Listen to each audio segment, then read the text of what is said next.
जब कोई नेता चुनाव के ठीक पहले किसी विषय पे चर्चा करता है या घोषणा करता है तो लोग कहते हैं वोट के लिए कर रहा है। और बड़े बड़े उद्योगपतियों को खुश करना होता है क्योंकि उनसे चंदा लेना होता है। मिडिल क्लास को दबा के, डरा के, निचोड़ के रखा हुआ है। मिडिल क्लास और सरकार का एक बड़ा अजीब रिश्ता है। लाखों करोड़ों की संख्या में मिडिल क्लास टैक्स भर भर के देता है देश चलाने के। आखिर ये मिडिल क्लास कौन है? टीचर हैं, डॉक्टर हैं, आईटी प्रोफेशनल्स हैं, इंजीनियर्स हैं, अकाउंटेंट हैं, बैंकर हैं, दुकानदार हैं, लॉयर्स हैं। इन जैसे हजारों सामान्य लोग जो मिलके हमारा देश चलाते हैं, ये मिडिल क्लास। एक मिडिल क्लास परिवार साल में 10-12 लाख रुपए कमाता है तो income tax, GST, toll tax, education cess, sales tax, property tax, corporate tax, service tax, registration tax, capital gain tax वगैरह वगैरह वगैरह। हमारी दिल्ली सरकार ने पहला तरीका चुना। हम जनता के पैसे जनता पे खर्च करते हैं। हमने प्राइवेट स्कूलों को फीस बढ़ाने पे कैप लगा दी और हजारों बच्चों को उनकी सालों पुरानी फीस रिफंड करवाई है दिल्ली की। आज मैं आपसे एक बहुत महत्वपूर्ण मुद्दे पे बात करना चाहता हूं। आमतौर पे जब कोई नेता चुनाव के ठीक पहले किसी विषय पे चर्चा करता है या घोषणा करता है तो लोग कहते हैं वोट के लिए कर रहा है। कई वादे किए जाते हैं धर्म के नाम पे, कई वादे किए जाते हैं जाति के नाम पे, कई वादे समाज के निचले तबके के लिए किए जाते हैं और कई वादे कुछ चंद उद्योगपतियों के लिए किए जाते हैं। ये ऐसा क्यों करते हैं? क्योंकि बाकी पार्टियों ने धर्म और जाति के नाम पे अपने वोट बैंक बना रखे हैं और बड़े बड़े उद्योगपतियों को खुश करना होता है क्योंकि उनसे चंदा लेना होता है।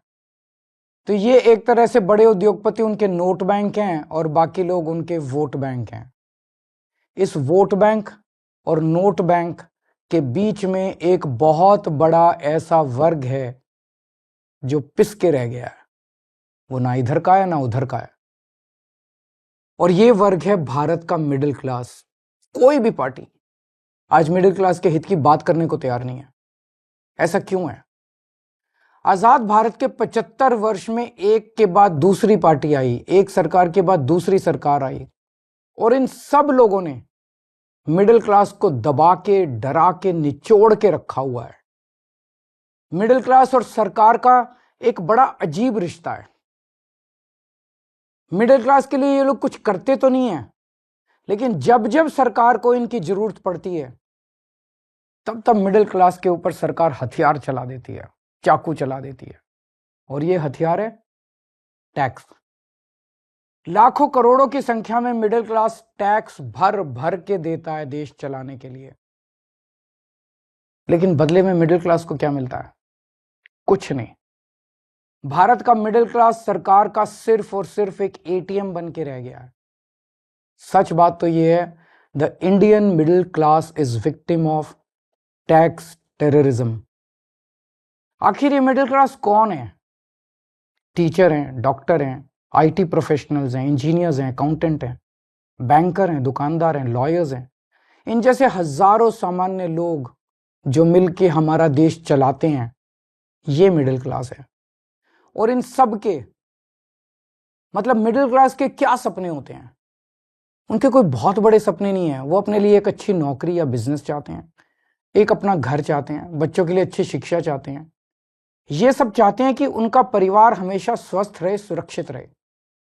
इन सब को पूरा करने के लिए एक आम आदमी, एक मिडिल क्लास का आदमी अपनी पूरी जिंदगी दिन रात मेहनत करता है और बस यही उम्मीद करता है कि उसे सरकार से कुछ थोड़ी सी मदद मिल जाए।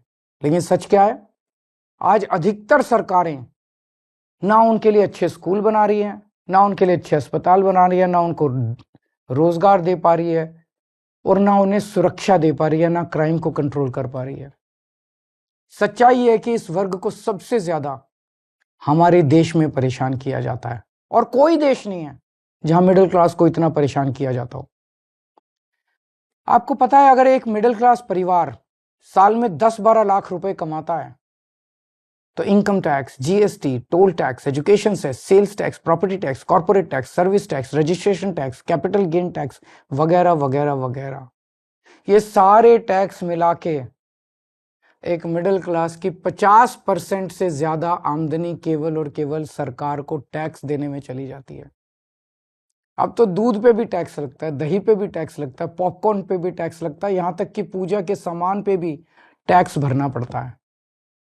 घर लेना हो तो टैक्स, घर बेचना हो तो टैक्स, गाड़ी खरीदो तो टैक्स, गाड़ी बेचो तो टैक्स, बच्चों को अच्छी शिक्षा देनी हो तो पहले प्राइवेट स्कूल की महंगी फीस की मार, और उसके ऊपर अच्छे कॉलेज भेजने के लिए एजुकेशन लोग और उसकी ईएमआई पे डबल मार। जीते जी टैक्स तो देना ही पड़ता है, लेकिन अब तो सरकार ने ऐसी हालत कर दी है कि मरने के बाद भी टैक्स देना पड़ता है। और इस टैक्स टेररिज्म के बीच मजाल की वो अपने सपने पूरे करने की कोशिश करे। सच्चाई है कि आज एक यंग मिडिल क्लास कपल, शादीशुदा कपल, उसके लिए फैमिली प्लानिंग एक फाइनेंशियल डिसीजन बन गया है। जब वो बच्चा पैदा करते हैं तो पहले सोचते हैं, उनके मन में सब, क्या हम इस बच्चे की परवरिश अफोर्ड कर पाएंगे? कहां पहुंच गया हमारा समाज? यही सब परेशानियों की वजह से बहुत से लोग देश छोड़ के जा रहे हैं। 2020 में 85,000 भारतीय देश छोड़ के विदेश चले गए, और 3 साल बाद 2023 का आंकड़ा दिखाता है कि 3 गुना, यानी कि 2,16,219 लोग देश छोड़ के चले गए। ये हमारे देश के लिए बहुत बड़ा नुकसान और दुख की बात है, क्योंकि ये युवा जो हमारे देश का भविष्य बन सकता था, आज किसी और देश का भविष्य बन रहा है। अब ये समस्या है, लेकिन इसका समाधान क्या है? सरकार के पास पैसा जनता से आता है। अब इस पैसे को खर्च करने के 2 ही तरीके हैं। या तो सरकार इस पैसे को जनता की भलाई पे खर्च करे, शिक्षा पे, स्वास्थ्य पे, ऐसी बेहद जरूरी बुनियादी सुविधाएं बेहतर करे, लोगों का जीवन बेहतर करे। और या फिर दूसरा तरीका है कि अपने उद्योगपति दोस्तों को कर्ज दे दे और थोड़े दिन में वो कर्ज माफ कर दे, जनता के पैसे डुबो दे। हमारी दिल्ली सरकार ने पहला तरीका चुना। हम जनता के पैसे जनता पे खर्च करते हैं। मेरा मानना है कि मिडिल क्लास सिर्फ शिक्षा से ही आगे बढ़ सकता है, इसलिए हमने सरकार बनते ही एजुकेशन का बजट 5,000 करोड़ से सीधा 10,000 करोड़ कर दिया, और आज ये बजट 16,000 करोड़ पे पहुंच गया, हमारा दिल्ली का शिक्षा बजट। हमने सरकारी स्कूलों को इतना बेहतर बना दिया, इतना बेहतर बना दिया, ये स्कूल आज इतने अच्छे हो गए कि 4 लाख बच्चे प्राइवेट स्कूल छोड़ के सरकारी स्कूल में आ गए। अब बहुत बड़े स्तर पे मिडिल क्लास लोग अपने बच्चों को यहाँ सरकारी स्कूल में भर्ती करा रहे हैं। क्या पहले कभी आपने सुना था कि कोई बच्चा प्राइवेट स्कूल छोड़ के सरकारी स्कूल में जाता है? और इतना ही नहीं, हमने प्राइवेट स्कूलों को फीस बढ़ाने पे कैप लगा दी, और हजारों बच्चों को उनकी सालों पुरानी फीस रिफंड करवाई है दिल्ली के अंदर। जो पिछले सालों में उन्होंने गलत फीस ले ली थी, कई स्कूलों से हमने फीस रिफंड कराई है। क्या आपने कभी एक आम आदमी को स्कूल के फीस का रिफंड मिलते हुए सुना है? तो आप ही बताइए, क्या हमने आप ही के टैक्स के पैसे शिक्षा में इन्वेस्ट करके, शिक्षा का बजट बढ़ा के, स्कूल बेहतर करके, प्राइवेट स्कूलों की फीस पे कैप लगा के, क्या हमने कोई गुनाह किया है? हमने मिडिल क्लास को महंगाई की मार से बचाने के लिए बिजली और पानी के बिल कम कर दिए। आज देश के सभी बड़े शहरों में सबसे सस्ती बिजली दिल्ली वालों को मिलती है। और इतना ही नहीं, हमने आपके टैक्स का पैसा इंफ्रास्ट्रक्चर में इन्वेस्ट करके पूरी दिल्ली में बिजली की सप्लाई 24 घंटे कर दी, जबकि 10 साल पहले दिल्ली में 8 से 10-10 घंटे के पावर कट लगते थे। ये करके मिडिल क्लास को अगर हमने थोड़ी सी राहत पहुंचाई है, तो क्या हमने कोई गुनाह किया है? हमने सरकारी अस्पताल बेहतर बनाए, सरकारी अस्पताल से रेफर होकर प्राइवेट अस्पताल जाने वालों की सारी सर्जरी फ्री कर दी। आपको जान के ताज्जुब होगा कि हमारे मोहल्ला क्लिनिक की सबसे ज्यादा डिमांड दिल्ली के मिडिल क्लास इलाकों से आती है। तो क्या आपके टैक्स के पैसों से अच्छे अस्पताल और अच्छे मोहल्ला क्लिनिक बना के एक आम आदमी को अच्छा इलाज करके हमने कोई गुनाह किया है क्या? अब इस मिडिल क्लास के अंदर भी एक वर्ग है जिनके बारे में सरकार ने कभी नहीं सोचा, वो है हमारे सीनियर सिटीजन। सीनियर सिटीजन्स ने, हमारे बुजुर्गों ने पूरी जिंदगी ईमानदारी से टैक्स भरा। मोटे मोटे तौर पे देखें तो एक एवरेज मिडिल क्लास का आदमी रिटायर होते होते कम से कम अपनी पूरी जिंदगी में 1 से 1.5 करोड़ रुपए का टैक्स तो दे ही देता है। इसके बदले में उसको क्या मिलता है? भगवान ना करे उसको कोई बड़ी बीमारी हो जाए, ना उसको इंश्योरेंस कंपनी कुछ देती, ना सरकार उसका हाथ पकड़ती। इसलिए आने वाले चुनाव के बाद हम दिल्ली में संजीवनी योजना लागू कर रहे हैं। इस योजना के तहत 60 साल से ऊपर के सभी सीनियर सिटीजन्स को सरकारी और प्राइवेट अस्पताल में बिल्कुल फ्री इलाज मिलेगा। तो आप बताइए, अगर आपके टैक्स के पैसे से आपके घर के बुजुर्गों को ही नहीं, पूरी दिल्ली के हर बुजुर्ग को अच्छा इलाज मिल जाए, तो क्या हमने कोई गुनाह किया है क्या? कभी सोचा आपने? जब यही चीज दूसरे देशों की सरकारें करती है तो हम वाह वाह करते हैं, यूरोप, लंदन, पेरिस, वो लोग करते हैं तो हम वाह वाह करते हैं, लेकिन हमारे देश में हम सब इसके खिलाफ बोलते हैं। ऐसा क्यों होता है? इसका कारण है कि सरकार ने मिडिल क्लास को एक तरह से मानसिक गुलाम बना दिया है। जब आपका ही टैक्स में दिया हुआ पैसा आपके ऊपर खर्च होता है या समाज पे खर्च होता है, तो उसको फ्री की रेवड़ी कह के आपका अपमान किया जाता है। हाँ, ये बात तो सच है कि आपके पैसों से बहुत सारे गरीबों को भी बिजली पानी मुफ्त मिलती है, बस ट्रैवल मुफ्त मिलता है। आप सोचते होंगे मेरे पैसे से किसी और पे ये क्यों लगाया जा रहा है, लेकिन आज मैं आपसे कहना चाहता हूं, इसका जवाब मुझसे बेहतर आपके माता पिता देंगे। आज हमारे जो छोटे छोटे शहरों में मिडिल क्लास है ना, इनमें से 99% के माता पिता गरीब थे। उन्होंने अपने खून पसीने की कमाई से गरीबी से मिडिल क्लास तक पहुंचने का सफर तय किया है। उनसे पूछ के देखना, उनको सरकार अगर थोड़ी सी मदद दे देती, उनको सरकार से थोड़ी मदद मिल जाती, थोड़ी सहूलियत मिल जाती, तो उन बचाए हुए पैसों को जोड़ के वो क्या क्या कर सकते थे। मुझे यकीन है कि उनका जवाब ये होता कि वो पैसा वो अपने बच्चों के भविष्य के लिए संवारते, यानी आपकी जिंदगी बेहतर करने में लगाते आपके माता पिता। इसी तरह जब जनता का पैसा जनता पे खर्च होता है, तभी देश का निर्माण होता है। लेकिन ताज्जुब की बात यह है कि करोड़ों की तनख्वाह पाने वाले, लाखों की गाड़ियों में घूमने वाले, महंगे महंगे सूट पहनने वाले पत्रकार एयर कंडीशन स्टूडियो में बैठ के मिडिल क्लास को मिलने वाली छोटी छोटी राहतों पे सवाल उठाते हैं।